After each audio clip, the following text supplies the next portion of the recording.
এড়িয়ে এবার দ্রুতই মিলবে ন্যায় বিচার, এমনটাই প্রত্যাশা প্রসিকিউটরদের।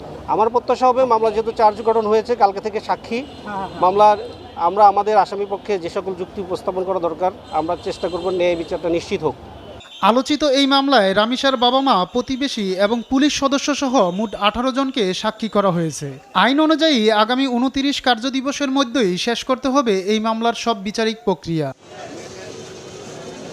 আমির হোসাইন, এসএ টিভি, ঢাকা।